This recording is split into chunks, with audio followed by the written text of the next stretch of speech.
Hello class. आज हम लोग स्टार्ट करेंगे एकदम नया चैप्टर, फ्रेश चैप्टर और कंप्लीट चैप्टर ख़त्म करेंगे इसी लेक्चर में, जिसको कहते हैं वर्क पावर एंड एनर्जी। है ना, work power and energy one by one हम लोग समझेंगे वर्क क्या होता है। ठीक है कि नहीं। जब हम किसी भी ऑब्जेक्ट पे कोई भी फोर्स अप्लाई करते हैं, ध्यान से समझिएगा, जब हम किसी भी ऑब्जेक्ट पे कोई भी फोर्स अप्लाई करते हैं और ऑब्जेक्ट आपका फोर्स के अलोंग डिस्प्लेस होना शुरू हो जाता है, तो उसी को हम लोग क्या कहते हैं, वर्क डन कहते हैं। कहने का मतलब ये है, अगर हम किसी ऑब्जेक्ट पे फोर्स लगाते हैं और उस ऑब्जेक्ट में डिस्प्लेसमेंट होना स्टार्ट होता है, तो हम लोग कहते हैं वर्क इज डन, वर्क आपका हो चुका है। लेकिन अगर आप फोर्स लगाने के बाद कोई भी डिस्प्लेसमेंट नहीं होता है, तो आपका आंसर होगा sir no work done take place. That means if we are applied a force an object start displacement along the direction of force, that is called work done। इसी को हम लोग क्या कहते हैं, वर्क डन कहते हैं। तो अगर हम वर्क डन को डिफाइन करेंगे तो हम लोग क्या कह सकते हैं, व्हेन, है ना, when force applied on object when force applied on object and object and object and object and displacement take place in object and displacement take place in object is called displacement take place is called work done, is called work done। this is the definition of work done। इसी को हम लोग क्या कहते हैं, work done कहते हैं। It's very very very simple definition. When we apply force on object and in object displacement take place is called work is done। इसी को हम लोग कहते हैं कि वर्क हो चुका है। अब इसका अगर हम मैथमेटिकल एक्सप्रेशन देखेंगे, it's very simple mathematical expression. हम आपको क्या क्या बातें आ रही हैं आप डेफिनेशन में देखिए। पहली आपका एक आ रहा है फोर्स और साइंटिफिक दूसरा टर्म आ रहा है क्या, आपका डिस्प्लेसमेंट। तो आपको दो बातें आ रही, एक बात आ रहा है फोर्स, दूसरी बातें आ रही क्या, आपका डिस्प्लेसमेंट। तो अगर इसका मैथमेटिकल एक्सप्रेशन देखेंगे बेटा, तो वर्क इक्वल टू क्या होने वाला है, वर्क इक्वल टू होने वाला है force into displacement. This is the mathematical expression of work done. इसी को हम लोग क्या कहते हैं, वर्क डन का फॉर्मूला, जिसपे आपको बहुत सारे न्यूमेरिकल मिलने वाले हैं। तो पहली बात, अगर हमसे वर्क डन पूछ लिया कि वर्क डन होता क्या है, तो हम वर्क डन को डिफाइन करेंगे जैसा कि हमने इस बोर्ड पे मेंशन किया है, and this is the formula force into displacement. इसको हम लोग क्या कहते हैं, वर्क डन कहते हैं। तो वर्क डन हो ही गया हमारा। अब हम इसके यूनिट के बारे में बात करते हैं। What is the unit of work done, unit के बारे में बात कर लेते हैं। यूनिट होता है आपका फोर्स का यूनिट। वर्क डन में आपका आया, दो बातें आई, फोर्स आया एंड डिस्प्लेसमेंट आया।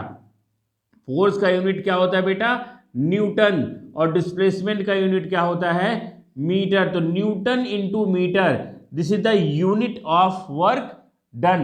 एंड न्यूटन इंटू मीटर को और एक नाम से हम लोग जानते हैं, and that is called joule. Joule आपका क्या है, न्यूटन इंटू मीटर को हम लोग क्या कहते हैं, जूल कहते हैं। ये आपको मैंने बताया वर्क डन क्या होता है, मैंने बताया वर्क डन का फॉर्मूला, मैंने बताया वर्क डन की यूनिट। अब आपसे एक क्वेश्चन यहां तुरंत पूछा जा सकता है कि व्हाट इज द 1 जूल। तो आपसे अगर पूछा जाए व्हाट इज द 1 जूल, तो आपको घबराने की जरूरत नहीं, आप डिफाइन कर सकते हो। If 1 newton force applied on object and 1 meter displacement take place and 1 meter displacement take place is called is called 1 joule work done. इसको हम लोग क्या कहते हैं? 1 जूल वर्क डन कहते हैं। मतलब 1 joule work done equal to होता है 1 newton force into 1 metre displacement. That means अगर हम किसी भी ऑब्जेक्ट पे 1 न्यूटन का फोर्स अप्लाई करें और वो ऑब्जेक्ट में 1 मीटर का डिस्प्लेसमेंट हो तो उसको हम लोग क्या कहते हैं? 1 जूल कहते हैं।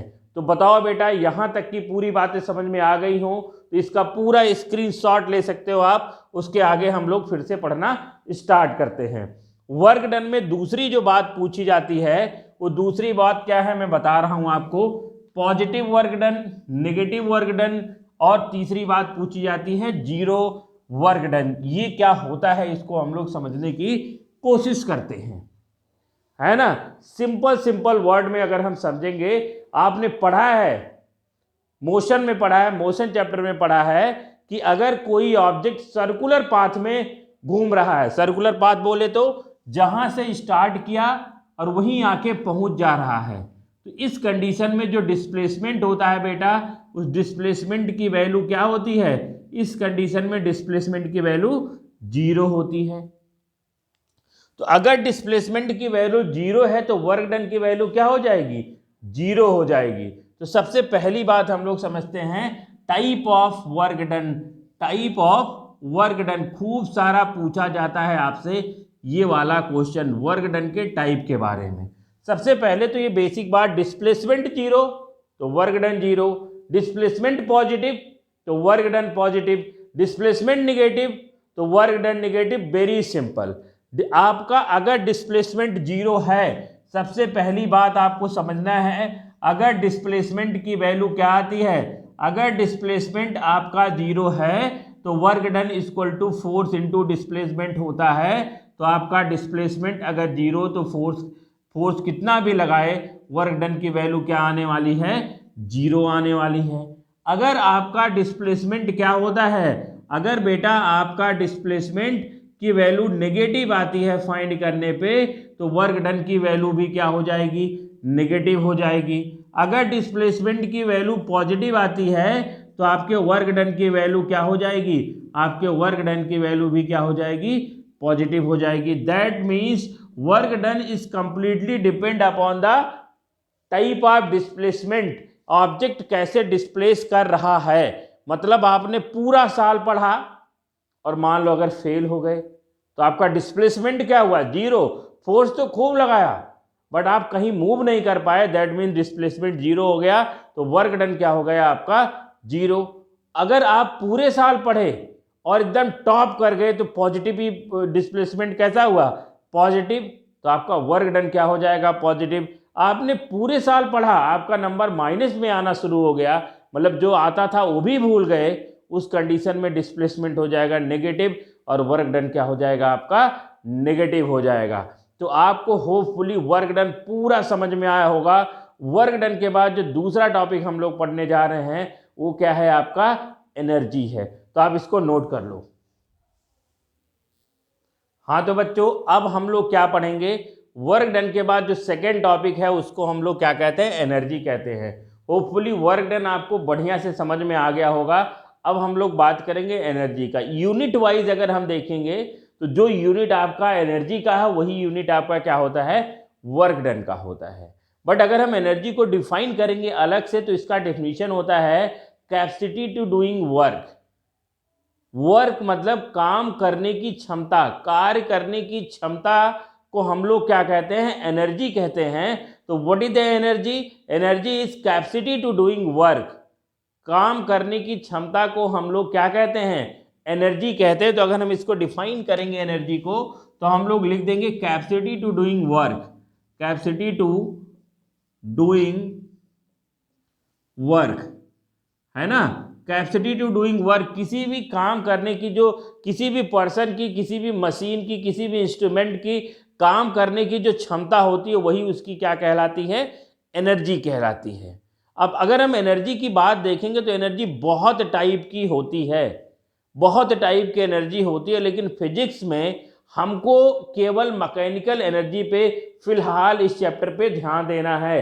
अगर हम टाइप ऑफ एनर्जी देखेंगे बेटा, तो टाइप ऑफ एनर्जी तो बहुत टाइप की एनर्जी होती है। बहुत टाइप की एनर्जी की अगर हम लोग देखेंगे तो बहुत टाइप की एनर्जी में आपका नंबर 1 एनर्जी जिसको हम लोग क्या कहते हैं, मैकेनिकल एनर्जी। सबसे पहली एनर्जी जिसको हम लोग क्या कहते हैं, मैकेनिकल एनर्जी। जिस एनर्जी से हम कुछ काम करते हैं, या कोई मशीन काम करती है, या कोई एनिमल वर्क करता है, उस एनर्जी को हम लोग क्या कहते हैं, मैकेनिकल एनर्जी कहते हैं। यही एनर्जी हमारे सिलेबस में है, ठीक है कि नहीं। अदरवाइज अगर एनर्जी के फॉर्म के बाद बात करेंगे तो जो सन है उसके पास जो एनर्जी है, उसके पास पहली एनर्जी है जिसको लाइट एनर्जी कहते हैं। दूसरी एनर्जी अगर उसके पास देखेंगे तो उसके पास एक और एनर्जी है जिसको हम लोग क्या कहते हैं, हीट एनर्जी कहते हैं, है ना। हम जो आपसे बात कर रहे हैं, आवाज़ आ रही है, ये भी एक एनर्जी का टाइप है, इसको हम लोग क्या कहते हैं, साउंड एनर्जी कहते हैं। अगर हम बात करेंगे वाटर के पास, तो वाटर के पास जो एनर्जी होती है उसको क्या कहते हैं, हाइड्रेशन एनर्जी कहते हैं। जैसे अगर हम एनर्जी की बात करें तो इनफाइनाइट फॉर्म ऑफ एनर्जी आपको मिलने वाली है, और आगे चल के आप एनर्जी के डिफरेंट फॉर्म को डिफरेंट प्लेटफॉर्म में, फिजिक्स में, केमिस्ट्री में, कहीं ना कहीं आप इसको क्या करेंगे, पढ़ेंगे, ठीक है ना बेटा। तो हमको क्या पढ़ना है, ये बहुत स्पेसिफिक होना चाहिए। हमको एनर्जी में पढ़ना क्या है, ये मैं बता रहा हूँ आपको। हमको एनर्जी में पढ़ना है सबसे पहले कि what is the energy and what is their unit. Unit की बात करेंगे, यूनिट इसका जूल होता है। एनर्जी क्या होती है, capacity to doing work is called energy. और कौन सी एनर्जी का फॉर्म हमको इस क्लास के अंदर क्या करना है, इस चैप्टर के अंदर, इस टॉपिक के अंदर आज कवर करना है, वो एनर्जी कौन सी है, आपकी मैकेनिकल एनर्जी। आगे कभी आप लाइट एनर्जी भी पढ़ोगे, आगे कभी आप हीट एनर्जी भी पढ़ोगे, साउंड एनर्जी भी पढ़ोगे, और हाइड्रेशन एनर्जी के बारे में हम लोग देखेंगे। तो हम लोग के जो सिलेबस में है उसी एनर्जी को फिलहाल को हम लोग कवर करते हैं, जो आपका मैकेनिकल एनर्जी है। मैकेनिकल एनर्जी नाम से पता लग रहा है, जिस एनर्जी से हम किसी वर्क को परफॉर्म करते हैं उस एनर्जी को हम लोग क्या कहते हैं, मैकेनिकल एनर्जी कहते हैं। तो ये मैकेनिकल एनर्जी के अगर हम टाइप के बारे में बात करें तो मैकेनिकल एनर्जी बेटा दो तरह से होता है। पहली एनर्जी जिसको हम लोग क्या कहते हैं, पहली एनर्जी जिसको कहते हैं काइनेटिक एनर्जी, और दूसरी जो एनर्जी होती है उस एनर्जी को हम लोग क्या कहते हैं, potential energy. It's very important topic जो मैं डिस्कस कर रहा हूँ अभी फिलहाल, kinetic energy and potential energy. अगर मैं यहाँ पे खड़ा हूँ लाइक दिस, तो the energy of object at virtue of their position. कोई भी ऑब्जेक्ट किसी भी पोजीशन पे, जहाँ वो स्टैंडिंग पोजीशन पे हो, छत पे खड़ा हो या कहीं फ्लोर पे खड़ा हो, अगर कहीं तख्त पे खड़ा है, चेयर पे खड़ा है, अपने पोजीशन पे रखा है, तो whatever energy of that object is called potential energy. The energy of an object due to their position is called potential energy. तो सिंपल सी बात अगर आपसे कहा जाए what is the potential energy, तो आप कह सकते हो the energy of an object due to their position is called potential energy. किसी भी ऑब्जेक्ट को अपने पोजीशन पे, जिस भी पोजीशन पे है वो, ना वो रोटेट कर रहा है, रोटेट करेगा रोटेशनल एनर्जी, ना वो दौड़ रहा है, ना मूव कर रहा है, he stand at their own position and that is called potential energy. समझ में आया आप सबको? What is the potential energy? The energy of an object due to their position is called potential energy. It's very simple. अब हम बात करेंगे kinetic energy के बारे में। क्या होता है kinetic energy? The energy of an object due to motion. Kinetic मतलब ही होता है मोशन। कल को किसी भी डिफिनीशन में अगर काइनेटिक आता है, किसी भी चैप्टर में काइनेटिक आता है, किसी भी लैंग्वेज में काइनेटिक आता है। काइनेटिक मीन्स होता है मोशन और energy capacity to doing work. अगर आप मूव कर रहे हो दैट मीन्स आप डिस्प्लेस कर रहे हो, आप में फोर्स लग रहा है, आप में डिस्प्लेसमेंट हो रहा है, तो वर्क डन तो हो ही रहा है। तो वर्क डन और एनर्जी अगर हम देखेंगे दोनों का डिफिनीशन अलग है, लेकिन दोनों बातें एक ही हैं कि अगर आप वर्क कर रहे हो तो आप फोर्स लगा रहे हो, डिस्प्लेसमेंट हो रहा है, और कैपेसिटी आप डूइंग वर्क को ही हम लोग क्या कहते हैं, एनर्जी कहते हैं। तो हम एक बात 100% कह सकते हैं, एकदम बढ़िया से यहाँ अंडरलाइन करके ब्रैकेट में लिख के, कि हम कभी भी लिख सकते हैं बेटा work equal to energy equal to force into displacement. 100% correct है। अगर कोई ऑब्जेक्ट कोई वर्क परफॉर्म कर रहा है तो 100% उसके पास कुछ ना कुछ एनर्जी है, और वर्क परफॉर्म कर रहा है तो फोर्स लगा रहा है, डिस्प्लेसमेंट हो रहा है। इतनी बात तो आपको समझ में आ ही गई होगी। तो काइनेटिक एनर्जी पे फिर से आते हैं। What is the kinetic energy? The energy of an object due to motion. किसी भी ऑब्जेक्ट में एनर्जी मोशन की वजह से जो एनर्जी होगी, मूवमेंट की वजह से होगी, अपने पोजीशन को चेंज करने की वजह से होगी, and that energy is called kinetic energy. तो काइनेटिक एनर्जी है क्या, डिफाइन करते हैं। The energy in an object due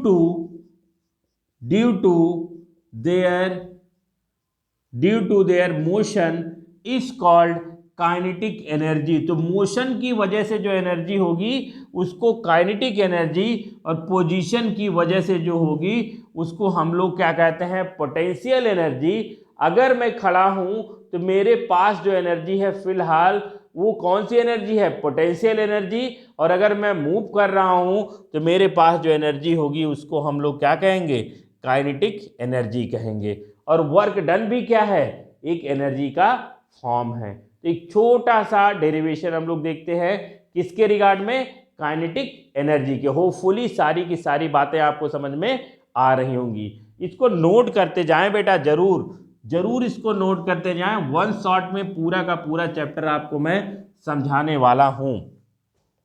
तो अब हम लोग को क्या देखना है, एनर्जी का पहला फॉर्म जिसको हम लोग क्या कहते हैं, kinetic energy.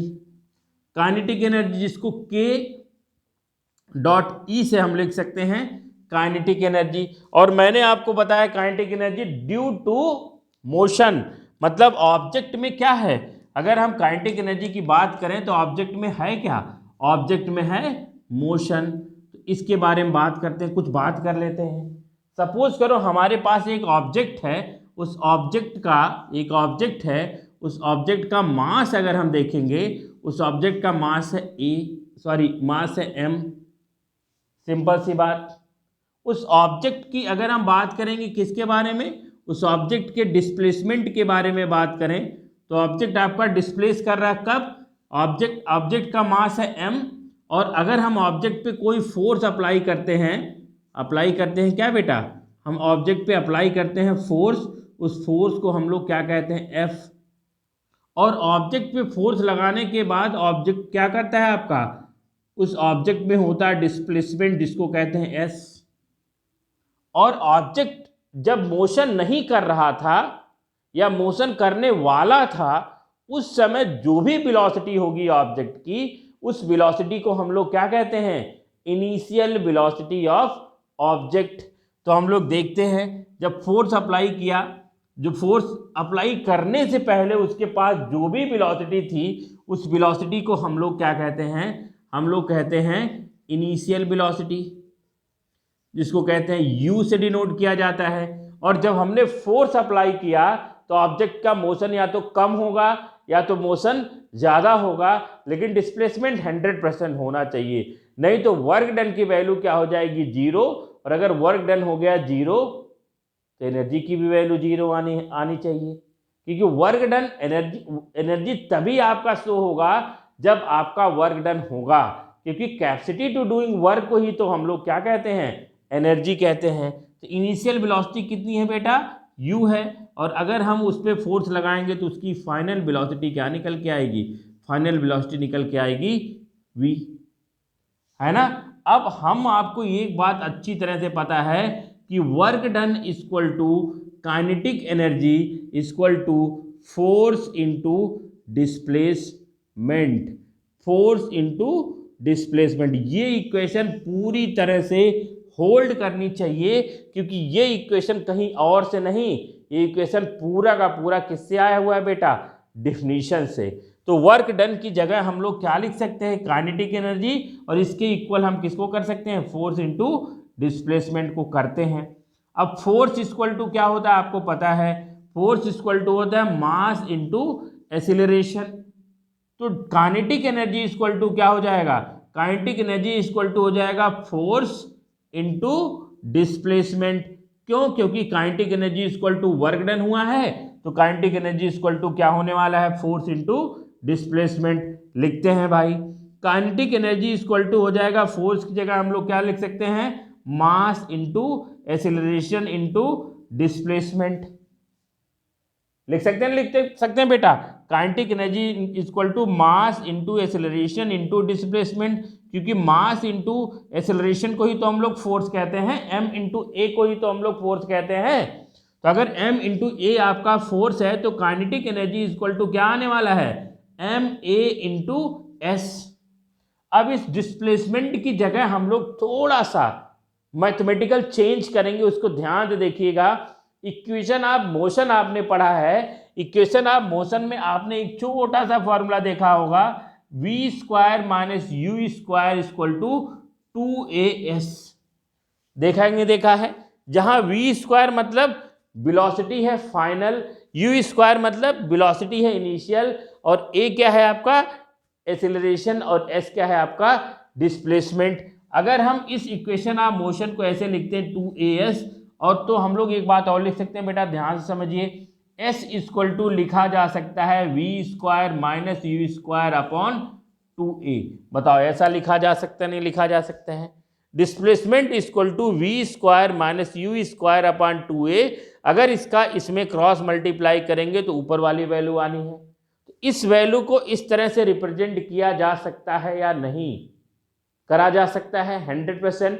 v square minus u square equal to 2as, तो s equal to v square minus u square upon 2a। अब इस s डिस्प्लेसमेंट की जगह हम पूरी की पूरी बात ये लिख सकते हैं, v square minus u square upon 2a लिखते हैं।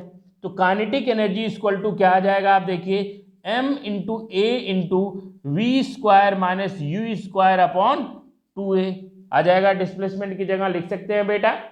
तो अगर हम डिस्प्लेसमेंट की जगह इसको लिख सकते हैं तो ध्यान से देखिए, यहाँ से नीचे एक्सेलरेशन कैंसिल हो जाएगा, यहाँ से नीचे एक्सेलरेशन कैंसिल हो जाएगा। आपको इक्वेशन क्या मिलेगा, आप ध्यान से देखिए, इक्वेशन मिलने वाला है kinetic energy equal to m v square minus u square upon 2। अब देख लीजिए भैया ध्यान से, यहां एक लाइन समझने की बस देरी है, इक्वेशन आपको मिल जाएगा। एक लाइन क्या समझना है, आप सबको पता है जब आपने ऑब्जेक्ट पे फोर्स लगाया था तो ऑब्जेक्ट रेस्ट पोजीशन में था, और ये body start from rest, that means उसकी इनिशियल वेलोसिटी कितने होने वाली है, 0। बॉडी स्टार्ट फ्रॉम रेस्ट, जैसे मैं खड़ा हूं तो मेरी इनिशियल वेलोसिटी है 0, मुझ पे कोई फोर्स लगा तो मुझ में डिस्प्लेसमेंट हुआ, काम करने की क्षमता हुई, कैपेसिटी डेवलप हुई, एनर्जी फाइंड करना चाहिए, तो उस कंडीशन में इनिशियल वेलोसिटी हो जाएगी 0 और फाइनल वेलोसिटी क्या हो जाएगी, v। तो अगर हम ऐसा करते हैं, है ना, ये वाली वैल्यू सीधा मैं यहां लिखने वाला हूं, देख लीजिए, आपने फाइंड किया है kinetic energy equal to v square minus u square upon 2a। अब आपको मैंने बताया कि बेटा u इक्वल टू क्या हो गया है आपका 0, क्योंकि ये body start from rest, that means initial velocity क्या हो जाएगी 0। तो काइनेटिक एनर्जी इक्वल टू हो जाएगा v स्क्वायर अपॉन, है ना, वहाँ m भी है बेटा, यहाँ m भी है, यहाँ क्या हो जाएगा, यहाँ हो जाएगा kinetic energy equal to m v square upon 2a। और इसको हम कैसे और लिख सकते हैं, ये तो कैंसिल हो गया है बेटा, यहाँ सॉरी ये कैंसिल हो गया है। आप ध्यान से देखिए, आप यहाँ u की वैल्यू हो गई 0, आपको मिला क्या, mb² अपॉन 2। mb² अपॉन 2 मिला। इसको और कैसे लिखा जा सकता है, kinetic energy equal to half mv², and this is the derivation of kinetic energy जो आपके एग्जाम में पूछा जाता है। यहाँ ए को मैं हटाना भूल गया था, हटा देते, कोई दिक्कत नहीं, क्योंकि यहाँ तो ए क्या हो गया है, कैंसिल हो गया है। 1 मिनट में फिर से मैं बताता हूँ इस डेरिवेशन को, कुछ है नहीं, फिर से 1 मिनट में आप रिवाइज कर सकते हो। कैसे, कैपेसिटी टू डूइंग वर्क को हम लोग एनर्जी कहते हैं, kinetic energy due to motion. अब एक ऑब्जेक्ट है जिसका मास m है और उसकी इनिशियल वेलोसिटी u है जो 0 है, क्योंकि बॉडी स्टार्ट फ्रॉम रेस्ट, तो इनिशियल वेलोसिटी 0 हो गई। जब उस पर आपने फोर्स F अप्लाई किया, उसमें डिस्प्लेसमेंट हुआ, उसकी फाइनल वेलोसिटी क्या निकल के आई, v। फिर आपने कहा कि सर जो फोर्स अप्लाई किया तो फोर्स लगा, डिस्प्लेसमेंट हुआ, तो वर्क डन हुआ, इसी को हम क्या कहते हैं, काइनेटिक एनर्जी। तो लिख दिया काइनेटिक एनर्जी। तो force equal to mass into acceleration होता है, कोई बात नहीं सर, यहाँ लिख सकते हैं kinetic energy equal to force into displacement. Force की जगह हम mass into acceleration into displacement. अब इस डिस्प्लेसमेंट की जगह मुझको वेलोसिटी को इंट्रोड्यूस करना है, तो मेरे पास एक इक्वेशन है v² minus u² equal to 2as, जहाँ s इक्वल टू क्या हो जाएगा, v² माइनस u² अपॉन यहाँ पे 2a, होगा कि नहीं होगा, 2a, ठीक है कि नहीं। तो काइनेटिक एनर्जी इक्वल टू क्या होने वाला है भाई, काइनेटिक एनर्जी इक्वल टू होने वाला है, आप ध्यान से यहाँ पहले देख लीजिए, फिर हमने s की जगह ये सारी की सारी वैल्यू जो यहाँ लिखा है s equal to v² minus u² upon 2a, सारी की सारी value v² minus u² upon 2a रखा। जहाँ नीचे भी a है और ऊपर भी a है, ये दोनों वैल्यू एक दूसरे से क्या हो जाएगी, कैंसिल आउट हो जाएगी, और हमको एक इक्वेशन मिला kinetic energy equal to mb² minus u² upon 2, यहाँ मिला, आप देख सकते हो यहाँ, दिस इज द इक्वेशन। यही इक्वेशन मैंने यहाँ लिखा है, अगर आपको दिखा नहीं तो फिर से देख लो, मिला है mv² u² अपॉन 2, ये मिला है हमको, वहाँ अगर नीचे दिख नहीं रहा है तो जो ये इक्वेशन मिला है, इस इक्वेशन में हमने लिखा है इनिशियल वेलोसिटी की वैल्यू कितनी है, 0, तो इनिशियल वेलोसिटी की वैल्यू 0 है, तो यहाँ मैंने क्या पुट कर दिया, 0, और जब 0 पुट किया तो हमको मिला क्या, mb² अपॉन 2, यहाँ मिला। इसको इसमें से 1/2 को हमने बाहर निकाल दिया, तो हमको मिला 1/2 mb², this is the equation, kinetic energy equal to half mb²। Hopefully समझ में आ गया होगा, this is the kinetic energy, note कर लो आप।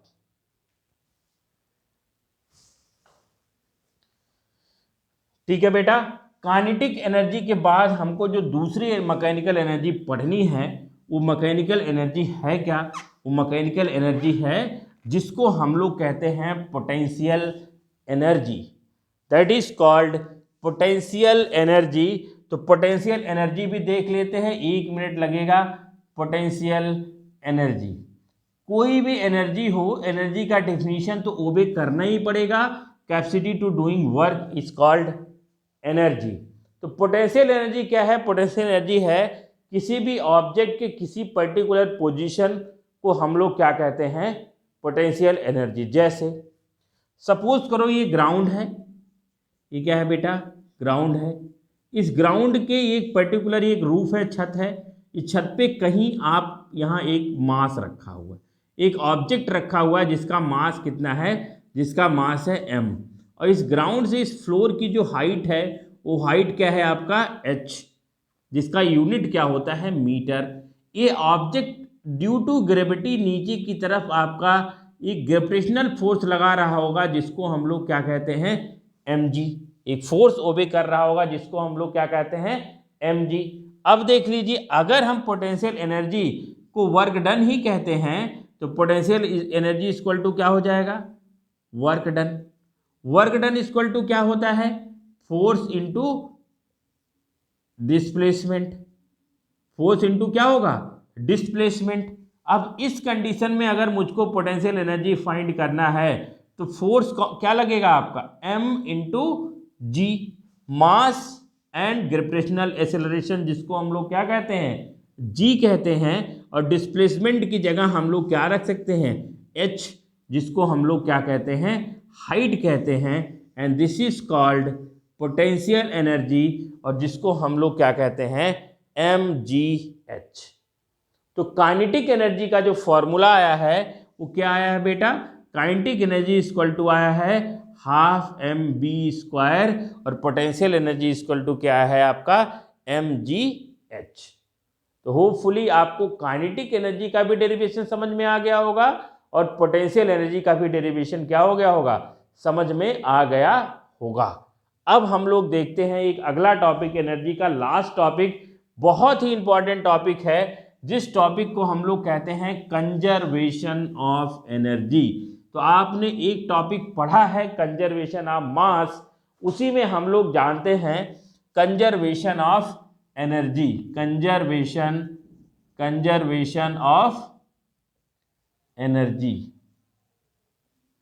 सिंपल सी बात कहता है भाई, ये कोई टफ बात नहीं कहता है, ये कहता है energy neither create not destroy, it can change one form to another form.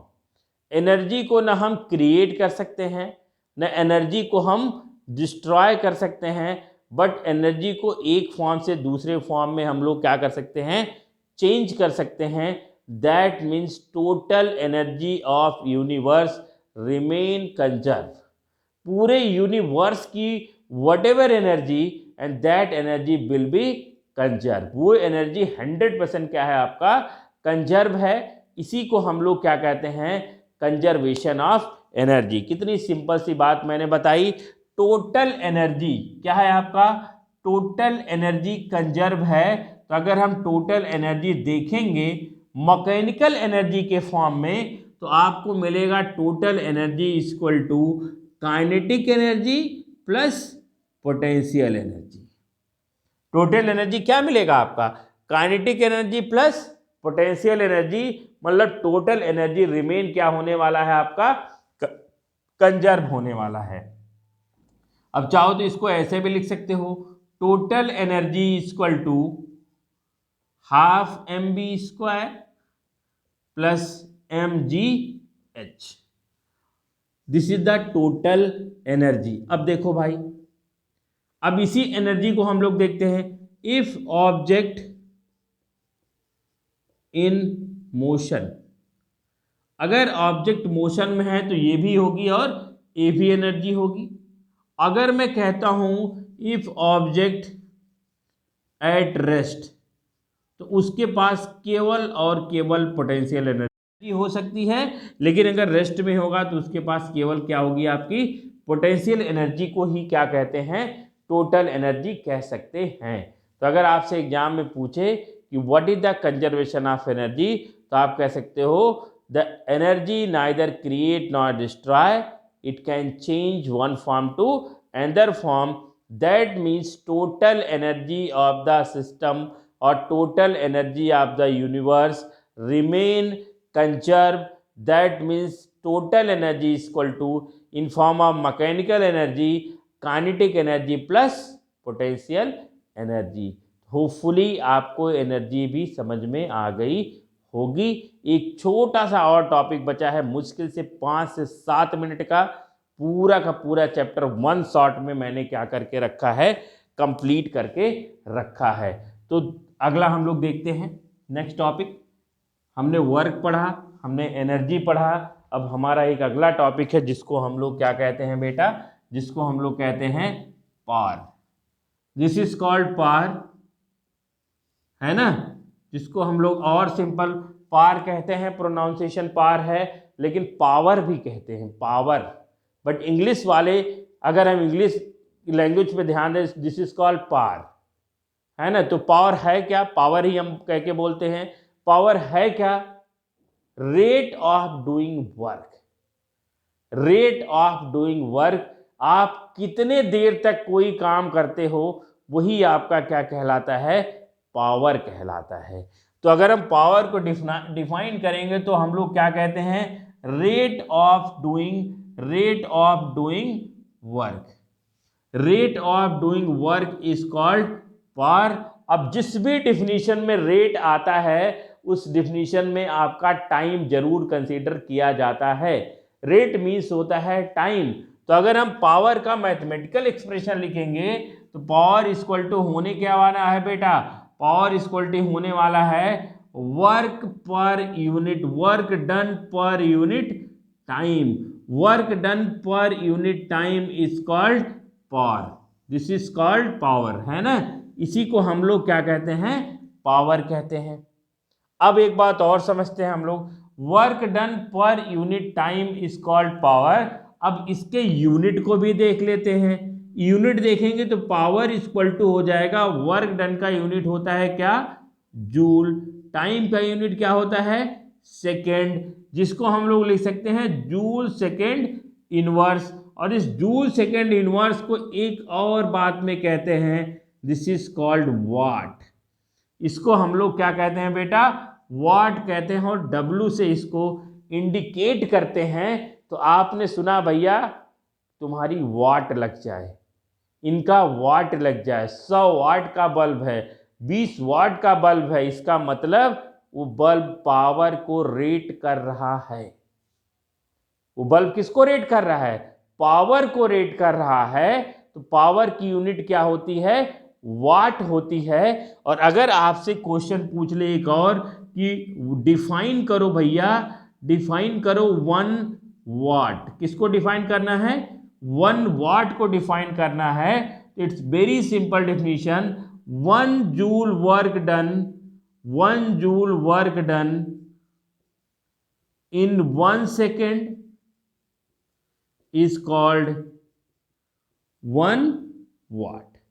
इसी को हम लोग क्या कहते हैं, 1 वाट कहते हैं। मतलब 1 watt equal to 1 joule per second. अगर कोई ऑब्जेक्ट 1 जूल वर्क करता है 1 सेकेंड में, उसको हम लोग क्या कहते हैं, 1 वाट कहते हैं। होपफुली आपको वर्क भी समझ में आया होगा, पावर भी समझ में आया होगा, एनर्जी भी समझ में आई होगी। सारी बातें मैंने आपको बताई। अब नेक्स्ट जो भी लेक्चर होगा मैं आपको इससे रिलेटेड न्यूमेरिकल्स के बारे में बात करूंगा। अभी टोटल थ्योरेटिकल बात मैंने बताया, वर्क क्या है, पावर क्या है, एनर्जी क्या है। This is the complete chapter in 1 shot. और मैं इसका अब एक काम करता हूं, सारे के सारे फॉर्मूले एक साथ एक जगह मेंशन करता हूं। हमने बताया वर्क डन, तो वर्क डन इक्वल टू होता है फोर्स इनटू डिस्प्लेसमेंट, ये मैंने बताया बेटा। और मैंने क्या बताया कि अगर डिस्प्लेसमेंट 0 है तो वर्क डन 0 हो जाएगा। और बताया अगर डिस्प्लेसमेंट पॉजिटिव है तो वर्क डन पॉजिटिव में आएगा। अगर हमने बताया डिस्प्लेसमेंट अगर आपका नेगेटिव है तो वर्क डन आपका नेगेटिव हो जाएगा। ये इतनी ही बात मैंने आपको वर्क डन में बताई है। उसके बाद हमने बताया है किसके बारे में, एनर्जी के बारे में। एनर्जी है क्या, कैपेसिटी टू डूइंग वर्क, जिसको हम लोग क्या कहते हैं, एनर्जी कहते हैं। एनर्जी में आपने जो पढ़ा वो पढ़ा है काइनेटिक एनर्जी, जिसका फॉर्मूला होता है ½ mv²। दूसरी एनर्जी पढ़ा जिसको हम लोग पोटेंशियल एनर्जी कहते हैं, जिसको कहते हैं mgh। तीसरा टॉपिक पढ़ा कंजर्वेशन ऑफ एनर्जी, इसमें टोटल एनर्जी होगा kinetic energy plus potential energy. इसके बाद लास्ट टॉपिक जो आपने पढ़ा वो है आपका पावर। पावर जिसको कहते हैं, इसको कहते हैं रेट ऑफ डूइंग वर्क। मतलब पावर इक्वल टू हो जाएगा W/T, जिसका यूनिट क्या होता है, वाट होता है। इतनी ही बातों को मैंने 40 मिनट से आपको क्या करके रखा, पढ़ा के रखा। होपफुली आपको ये पूरा का पूरा लेक्चर समझ में आया होगा, है ना। तो तब आप तुरंत बिना कुछ सोचे सब्सक्राइब कर दो, अपने दोस्तों में शेयर जरूर करो, लाइक जरूर करो। तब तक के लिए हम लोग फिर मिलेंगे। Thank you very much.